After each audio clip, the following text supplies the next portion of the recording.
chào các bạn, cảm ơn các bạn rất nhiều đã quay trở lại và ủng hộ kênh của JNG Freelancer. Chúng ta bắt đầu một cái series mới bằng một cái tin tốt cho các bạn mới bắt đầu học vẽ và các bạn đang có ý định học vẽ.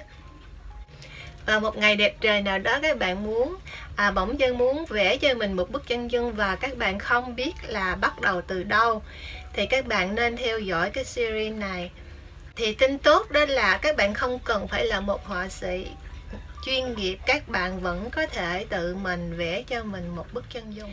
Trong thời buổi công nghệ hiện nay, với sự hỗ trợ của technology, thì công việc vẽ tranh của các họa sĩ cũng trở nên hiện đại hơn và dễ dàng hơn. Các bạn không cần phải là một họa sĩ chuyên nghiệp, chỉ cần các bạn có một chút khéo léo và làm theo hướng dẫn của mình trong cái series này, thì mình tin chắc là các bạn hoàn toàn có thể tự vẽ cho mình một bức chân dung. Và series này gồm có 3 phần. Phần đầu tiên là phần chuẩn bị. Các bạn nên theo dõi hết cái video này, bởi vì xuyên suốt video sẽ có những bí mật được bật mí. Các bạn cần chuẩn bị cho mình: một là một bức hình của người mẫu, 2 là một tờ giấy trắng để các bạn vẽ phác thảo, 3 là giấy in và 4 là bản vẽ. Và các bạn cần lưu ý là bản vẽ, giấy in và giấy phác thảo phải cùng chung một kích cỡ. Ok, rồi, bây giờ chúng ta bắt đầu nhé. Bắt đầu phần đầu tiên trong series tự vẽ một bức chân dung bằng sơn acrylic. Bước đầu tiên là bước chuẩn bị. Luôn luôn phải có sự chuẩn bị. Rất là nhiều cách để cho các bạn chuẩn bị, nhưng mà hôm nay mình sẽ chia sẻ với các bạn một cách đơn giản nhất, dễ nhất nhưng mà hiệu quả lại cao. Mình tin rằng là các bạn hầu như ai cũng có một cái smartphone, iPad hoặc tablet. Còn nếu như các bạn không có thì các bạn download cái hình người mẫu về computer. Rồi các bạn vào phần Edit Photo, nhấn vào chữ Edit. Ok, sau đó phía dưới màn hình bên tay trái nó có cái hình chữ nhật. Các bạn nhấn vào đó, đó là phần Crop Manually. Khi các bạn nhấn vào phần Drop Manual, nó sẽ tự động cho phép các bạn chỉnh sửa tấm hình theo cái kích cỡ mà các bạn muốn. Rồi trong quá trình thao tác, các bạn sẽ thấy trên màn hình nó hiện lên những cái sọc ngang và sọc dọc màu trắng. Thì các bạn sẽ nhanh chóng chụp lại cái màn hình cho mình. Rồi, các bạn lưu lại. Save photo. Nào các bạn thấy không? Cái tấm hình hiện các bạn đã chụp đó thì nó vẫn còn lưu giữ những cái sọc ngang nè, 2 cái sọc ngang, 2 cái sọc dài. Nó chia cái hình người mẫu ra thành 1, 2, 9 cái ô vuông nhỏ nhỏ. Đó là cái mục đích mình muốn các bạn làm. Rồi bây giờ các bạn làm thêm cho mình một bước nữa, đó là các bạn cũng vào phần Edit.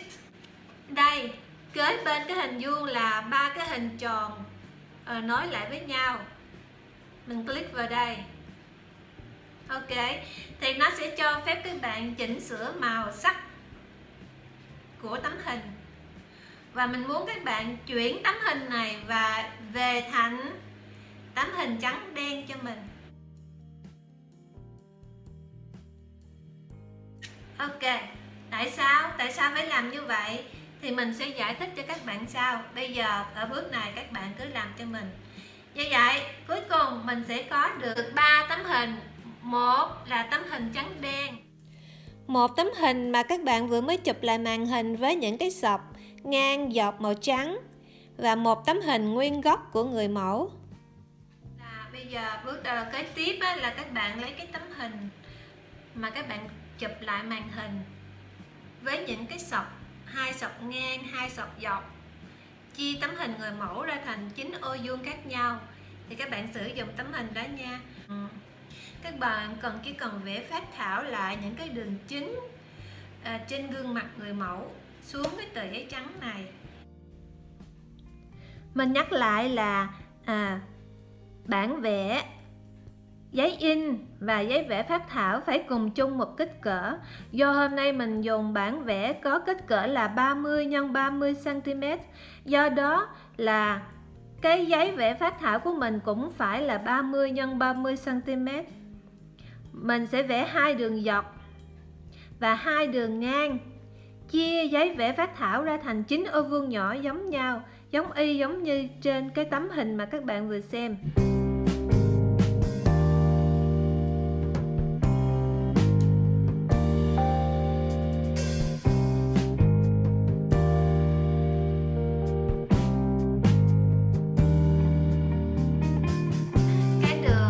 Hai cái đường trắng dọc và 2 cái đường kẻ sọc ngang này nó sẽ chia cái hình người mẫu ra thành những cái ô vuông nhỏ, và những cái ô vuông nhỏ này nó cho phép chúng ta xác định được vị trí của từng chi tiết trên cái hình vẽ. Ví dụ như là cái hình ô vuông chính giữa của cái hình người mẫu nè. Đó, mình nhìn vô thì mình sẽ biết là hầu như các chi tiết của gương mặt người mẫu sẽ nằm trong cái ô chính giữa này. Đó, thì mình xác định được là mình sẽ vẽ cái mũi, cái miệng, cái mắt của người mẫu ngay trong cái ô chính giữa, đúng chưa? Rồi thì cái đường sọc ngang, sọc dọc bên này cắt cái đường ngang, thì ngay cái chỗ nối, cái chỗ cắt sẽ là cái chân mày của người mẫu, thì mình sẽ dò xuống đây.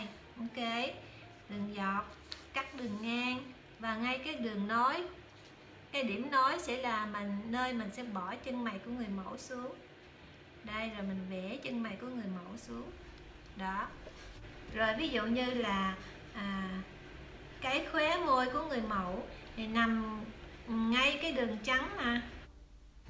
Rồi các bạn sẽ thấy một cạnh của hình vuông, rồi một nửa cạnh đó là cái khóe mũi, phía dưới chút xíu sẽ là khóe môi của người mẫu. Rồi các bạn cũng dò xuống một nửa cạnh, rồi phía xuống một xíu là khóe môi, các bạn đánh dấu chỗ đó. Rồi, đó chính là cách mà các bạn sẽ xác định được nơi mà các bạn sẽ vẽ cái môi của người mẫu. Ví dụ lần nữa nha, là rồi ví dụ như cái cằm của người mẫu nó sẽ lấn qua cái khung phía dưới một chút xíu ha. Rồi cái góc nghiêng của gương mặt người mẫu sẽ là nằm phía trên, sẽ là nằm cái góc một chút xíu ngay cái góc này, thì mình xác định đây là cái góc, đây là cái ô. Rồi một chút xíu của cái ô này mình đánh ngang qua, nó sẽ là cái góc, một cái góc trong gương mặt người mẫu. Rồi cái cằm của người mẫu sẽ lấn phía xuống dưới phía xíu cái ô phía dưới, rồi mình cho cái cằm người mẫu nằm phía dưới đây, đi lên chút xíu. Đó, thì đây là cái cách mà các bạn xác định được vị trí của từng chi tiết trên cái bức hình mà các bạn muốn vẽ xuống. Ok, rồi các bạn tiếp tục thực hiện cho hết cái hình này. Rồi đây là cái bản vẽ phác thảo mà mình mới vừa làm xong. Sau khi các bạn có được cái bản vẽ phác thảo rồi thì các bạn sử dụng giấy in, copy lại cái bản phác thảo đó. Thì các bạn cần lưu ý là vẽ phác thảo là các bạn không cần phải đi vào quá chi tiết. Các bạn chỉ cần vẽ lại những cái đường nét chính, những cái nét quan trọng trên gương mặt người mẫu.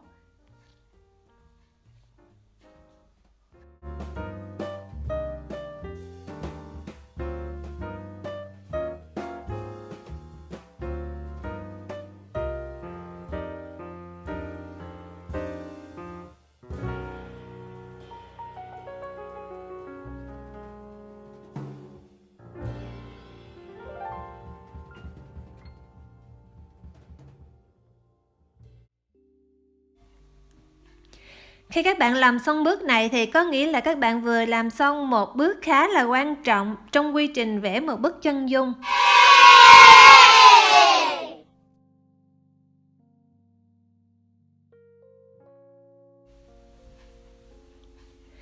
Rồi bây giờ các bạn chỉ còn việc copy xuống trên cái bản vẽ của mình. Trong quá trình các bạn làm thì các bạn nên xem lại cái bản gốc để xem là mình thiếu sót chỗ nào, rồi các bạn chỉnh sửa lại. Khi các bạn xem đến đây và các bạn thấy video này có ích thì vui lòng ủng hộ kênh bằng cách nhấn nút subscribe, nhấn chuông, like và chia sẻ video cho mọi người cùng xem.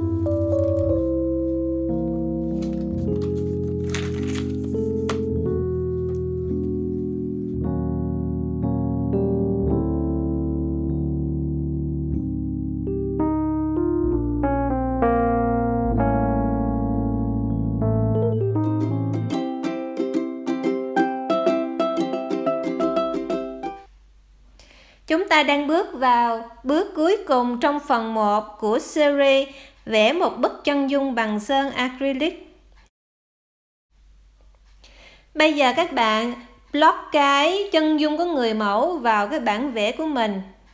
Các bạn thân mến, chúng ta đang học vẽ một bức chân dung bằng sơn acrylic. Do đó hôm nay tôi sẽ sử dụng sơn acrylic để vẽ. Và hiện tôi đang sử dụng màu Burnt Umber. Màu sơn này đã được trộn với dung dịch làm chậm khô sơn acrylic. Nếu các bạn muốn tìm hiểu thêm về cái dung dịch này thì vui lòng xem lại cái video lần trước. Video tự làm cho mình dung dịch làm chậm khô sơn acrylic, hoặc là các bạn click vào cái đường link phía trên để tìm hiểu thêm. Trên thực tế là các họa sĩ họ sử dụng nhiều màu sơn khác nhau để làm cái lớp nền. Có họa sĩ thì sử dụng màu hồng, màu vàng hoặc màu burnt sienna. Các bạn không cần thiết phải sử dụng màu burnt umber như mình. Sử dụng màu sơn tùy thích, miễn là đó là màu trung tính là được. Các bạn nhớ là chúng ta vẫn còn một bức hình trắng đen chưa dùng, thì đây là lúc các bạn lấy ra để sử dụng. Đặc biệt của tấm hình trắng đen là nó sẽ chỉ cho các bạn thấy rõ cái khoảng sáng tối của bức hình cũng như là của gương mặt người mẫu. Trong quá trình các bạn định hình bức tranh thì các bạn sử dụng giấy mềm hoặc khăn mềm lau bớt đi cái phần sơn tại những nơi mà các bạn muốn tạo ra cái độ sáng của bức hình. Tham chiếu trên tấm hình trắng đen, các bạn sẽ thấy những khoảng sáng là nơi mà ánh sáng mặt trời chiếu trực tiếp vào và phản chiếu lại trên tấm hình. Các bạn cứ mạnh dạn dùng giấy mềm lau bớt đi phần sơn thừa, bởi vì chúng ta chỉ muốn để lại một lớp sơn rất là mỏng, đủ để che phủ cái phần màu trắng của gesso. Mình cũng nói thêm là cái bản vẽ này đã được bao phủ bởi 3 lớp gesso màu trắng. Thì các bạn muốn biết thêm gesso là gì, vui lòng để lại comment phía dưới cho mình biết, mình sẽ giải thích trong một video khác.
Well done guys! Chúc mừng các bạn, chúng ta mới vừa hoàn thành xong bước 1 trong quá trình vẽ một bức chân dung bằng sơn acrylic. Những kỹ thuật mà mình mới chia sẻ với các bạn trong video này được áp dụng bởi hầu như các họa sĩ, ngay cả những họa sĩ chuyên nghiệp họ vẫn dùng. Vì vậy, đừng e ngại sử dụng nó. Practice makes perfect. Bây giờ là thời gian dành cho các bạn luyện tập thêm ở nhà. Chúng ta sẽ gặp lại sau trong phần 2 của series vẽ một bức chân dung bằng sơn acrylic.